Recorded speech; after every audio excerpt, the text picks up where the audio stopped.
3 महीने में ही 30,000 से भी ज्यादा सब्सक्राइबर्स और 1.5 महीने में ही चैनल मोनेटाइज। ये देखने के बाद आप लोगों का एक रेगुलर सवाल मुझे हर बार आता है।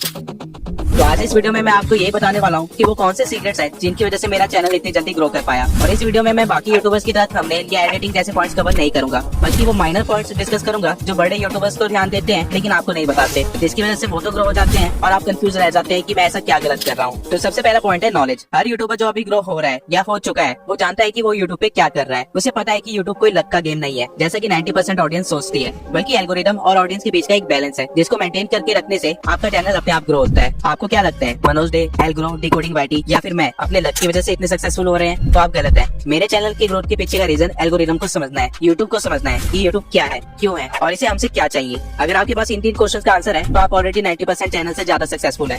लेकिन ये नॉलेज आएगा कैसे? एक्सपीरियंस से। ये मेरा पहला चैनल नहीं है, इससे पहले भी मैं 4 चैनल्स पे काम कर चुका हूँ, जिसमें से एक चैनल स्ट्राइक की वजह से डिलीट हो गया था। एक चैनल मैंने फॉरेन ऑडियंस पे बनाई थी तो उसकी ग्रोथ रुक गई, और साथ ही 2 चैनल अभी 66K और 28K पे है, जिसमें से एक शॉर्ट्स का चैनल है तो वो किसी काम का नहीं, और दूसरे चैनल का RPM बहुत लो है। और इन चैनल्स में ग्रो होना कभी भी मेरा टारगेट नहीं था, बल्कि इन चैनल्स पे तो मैं एक्सपेरिमेंट करता हूँ, जिसकी वजह से मुझे copyright, algorithm, branding, marketing, RPM, CPM जैसे फैक्टर्स के बारे में पता चला, जिसको कोई भी यूट्यूबर अच्छे से कवर नहीं करता है। लेकिन ये सारी चीजें ग्रो करने के लिए बहुत इंपॉर्टेंट है। और इन सबसे भी ज्यादा जो चीज मैंने और बाकी सारे बड़े यूट्यूबर्स ने एक्सपीरियंस से सीखी है, जिसके बिना कोई भी सक्सेसफुल नहीं हो पाता, वो है पेशेंस। अभी जितने भी नए यूट्यूबर्स आते हैं वो सोचते हैं कि 1-2 महीने में चैनल मोनेटाइज कर ले, और जब वो ऐसा नहीं कर पाते हैं तो वो डिमोटिवेट हो जाते हैं और गिव अप कर देते हैं, या फिर अपने कंटेंट के साथ अनकंसिस्टेंट हो जाते हैं। यूट्यूब एक्चुअल में एक लंबी गेम है। अगर आपको 1-2 महीने के अंदर ग्रोथ चाहिए तो आपके लिए इंस्टा सही प्लेटफॉर्म है, ना कि यूट्यूब। यूट्यूब पे काम करने से पहले आपको अपना पेशेंस लेवल काफी बढ़ाना पड़ेगा और अपना माइंडसेट चेंज करना पड़ेगा। लेकिन अब आप कहेंगे कि मैंने भी तो अपना चैनल 2 महीने के अंदर ही ग्रो कर लिया, तो मैं ऐसा क्यों कह रहा हूँ? तो इसका रीजन ये है कि मैं यूट्यूब पे इसी माइंडसेट के साथ आया था कि मैं अगले 6 महीने सिर्फ अच्छा कंटेंट प्रोवाइड करूंगा। मुझे सब्सक्राइबर्स या फिर मोनेटाइजेशन की कोई भी लालच नहीं थी। एज अ रिजल्ट मैंने 1 महीने के अंदर सिर्फ 4 वीडियोस डाली और सारे वीडियोस में सिर्फ 500 तक की व्यूज आ रहे थे, अंटिल मैं 2 मराठी वाली वीडियो डाली जो कि सिर्फ 4 घंटे में 1000 व्यूज क्रॉस कर गई। लेकिन पॉइंट यहाँ पे ये है कि अगर मुझे अभी व्यूज नहीं आ रहे होते तो क्या मैं वीडियोस डालता? आंसर है कि मैं बिल्कुल डालता, बिना क्वालिटी में कोई भी कॉम्प्रोमाइज किए, क्योंकि मेरे एक्सपीरियंस से मुझे ये पता है कि यूट्यूब कई बार आपकी वीडियोस को रीच देने में 6 महीने का टाइम भी ले लेता है, और अगर आपने तब तक गिव अप कर दिया होगा तो आपका स्टार्ट करना ही बेकार हो जाएगा। आपको हमेशा 33 वीडियो रूल फॉलो करना चाहिए, जिसके अकॉर्डिंग जब तक आप अपने चैनल पे 33 वीडियोस अपलोड नहीं कर देते हैं आपको रुकना नहीं है। और इन सारी वीडियोस की क्वालिटी काफी अच्छी होनी चाहिए, और ये सारी वीडियोस या तो किसी ट्रेंडिंग टॉपिक पे होनी चाहिए या किसी नीड को फुलफिल कर रही होनी चाहिए। आपके एक्सपीरियंस और नॉलेज ही वो फैक्टर है जिसकी वजह से मैं इतनी जल्दी ग्रो कर पाया, तो आप गलत है, क्योंकि मेरे पास इस निश में कोई भी नॉलेज या एक्सपीरियंस नहीं था। तो आपका सवाल होगा कि मैं 30,000 सब्सक्राइबर्स कैसे गेन कर लिए।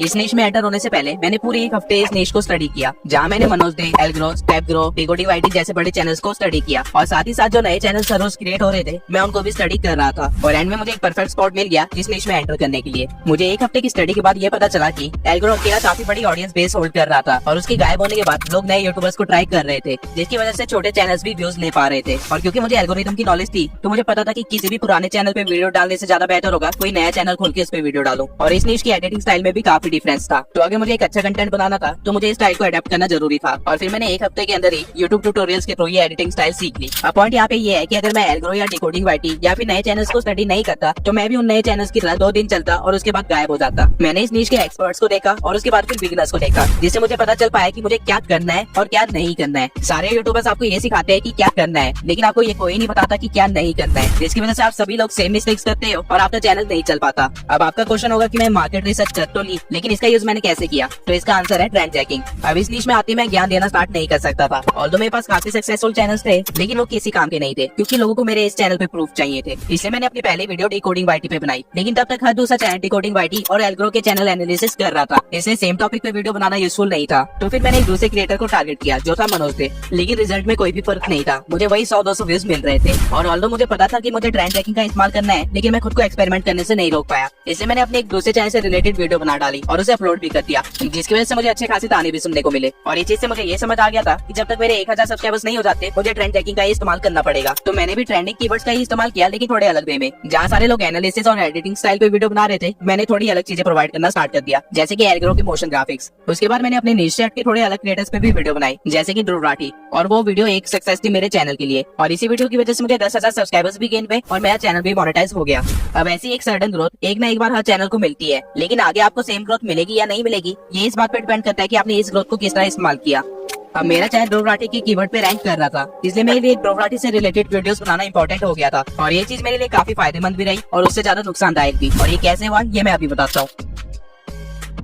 जब मुझे ध्रुव राठी के नाम पे व्यूज आ रहे थे तो मैंने सर्च किया कि लोग ध्रुव राठी से रिलेटेड किस चीज को देखना पसंद कर रहे हैं, और मुझे पता चला कि काफी सारे लोग ध्रुव राठी जैसी एडिटिंग करना चाहते हैं अपने फोन में। तो मैंने पूरा एक हफ्ता लगाया ये तरीके ढूंढने में कि ध्रुव राठी जैसी एडिटिंग फोन में कैसे करे, और मैंने एक अच्छी क्वालिटी में वीडियो बना के अपलोड कर दी। जिसके बाद मुझे और डिमांड्स आने लगी ध्रुव राठी से रिलेटेड वीडियोस बनाने के लिए, और मैंने इन डिमांड्स को कंप्लीट भी किया, जिसकी वजह से मेरे सब्सक्राइबर्स तो इंक्रीज हो गए थे, लेकिन अब मेरा चैनल बहुत जल्दी डेड होने वाला था, क्योंकि मैंने चैनल यूट्यूब ट्रिक्स से रिलेटेड टॉपिक के लिए खोला था। लेकिन अब मेरी ऑडियंस ध्रुव राठी की थी बजाय डिकोडिंग वाईटी या एल्ग्रो के। और ठीक यहीं पे 80% यूट्यूबर्स गलती करते हैं, जिसकी वजह से उनका चैनल बहुत जल्दी डेड हो जाता है। वो एक ही कीवर्ड पे बार बार कंटेंट बनाते हैं, जिनकी वजह से उनका नीश ही चेंज हो जाता है, जिसे वो मेंटेन नहीं कर पाते हैं। और जब वो पुरानी नीश से रिलेटेड कंटेंट डालते हैं तो वो नहीं चलता है, क्योंकि उनकी ऑडियंस बेसिक किसी और नीश की बन चुकी होती है। अब मुझे पता था कि मेरे साथ भी यही होने वाला है, इसलिए बीच बीच में मैं अलग अलग टॉपिक्स पे भी वीडियो बनाते रहता था, जिसकी वजह से मेरी नीश तो चेंज नहीं हुई, इवन मैं ध्रुव राठी की ऑडियंस को भी अपनी ऑडियंस में कन्वर्ट कर लिया। लेकिन अब आप कहेंगे कि ऐसे तो कई सारे चैनल्स हैं जो अपने ट्रेंडिंग कीवर्ड्स पे ही कंटेंट बनाते हैं, लेकिन उनके तो वो वीडियोस भी नहीं चलते हैं। तो मैंने ऐसा क्या किया कि मेरी ध्रुव राठी से रिलेटेड हर वीडियो पे लाख से भी ज्यादा व्यूज है, और मैंने उनको अपनी ऑडियंस में किस तरह कन्वर्ट कर लिया।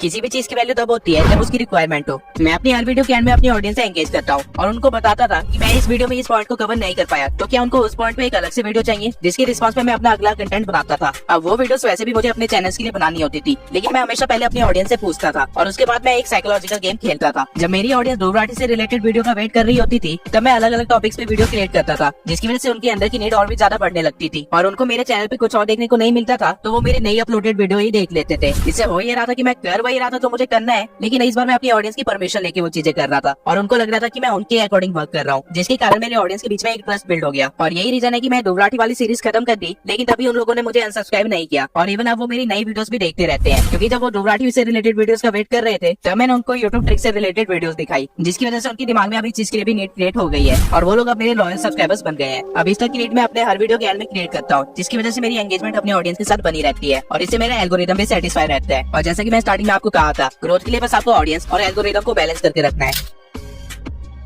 अब मार्केट रिसर्च करने के बाद और अपने एक्सपीरियंस से मुझे एक चीज समझ आ गई थी, अगर आपके पास एक एज नहीं है तो आप कभी भी लंबा नहीं टिकोगे। अब ये एज क्या होता है? एज का मतलब होता है कोई भी ऐसी एक खास चीज या टेक्निक जिसकी वजह से आप अपने कॉम्पिटिटर से अलग हो जाते हैं, या फिर जिसकी वजह से लोग आपको रिकॉग्नाइज करें। मनोज के लिए ये एज उनकी ट्रिक्स थी, जो कि वो स्टार्टिंग फेज में लेके आए थे, और वही एल्गोरिथम और डिकोडिंग वाईटी के लिए ये एज उनका एडिटिंग स्टाइल था। और ठीक इसी तरह मैंने अपना एक एज क्रिएट किया, ट्रांसपेरेंसी और अपने अवतार के साथ। इंडिया में कोई भी यूट्यूबर इस निश में अवतार का इस्तेमाल नहीं कर रहा था, जो कि मेरे लिए एक अपॉर्चुनिटी बन गई। और ये रीजन है कि मैं अपने अवतार को लगातार मॉडिफाई करता रहता हूँ, जिसकी वजह से मुझे ऐसे मैसेज लगातार आते रहते हैं, और ये वही स्पेशल चीज है जिसकी वजह से लोगों को मेरा चैनल याद रहता है। लेकिन ये अवतार भी मेरे लिए लॉन्ग टर्म में फायदेमंद नहीं है, इसलिए मैं अपनी वीडियो में पूरी तरह से ट्रांसपेरेंसी रखता हूँ। मैं अपनी ऑडियंस को वो चीजें भी बता देता हूँ जो बाकी यूट्यूबर्स अपनी ऑडियंस से छुपाने की कोशिश करते हैं, क्योंकि मुझे पता है कि ये छोटी चीजें भी कितनी ज्यादा इंपॉर्टेंट होती है। फॉर एग्जाम्पल, जैसे मैंने अपने पिछले पॉइंट में बताया कि किस तरह मैं साइकोलॉजिकल गेम खेलता हूँ। अब कोई भी यूट्यूबर ये चीज कभी भी नहीं बताएगा, क्योंकि उसे डर है कि उसकी ऑडियंस उसे अनफॉलो करके चली जाएगी। लेकिन मैं इस चीज को इस तरह देखता हूँ कि मेरी ऑडियंस भी सेम चीज फॉलो कर सकती है, जिसकी वजह से वो भी ग्रो कर पाएंगे। और ठीक इसी तरह मैं अपनी हर वीडियो में अपने सारे सीक्रेट्स रिवील कर देता हूँ,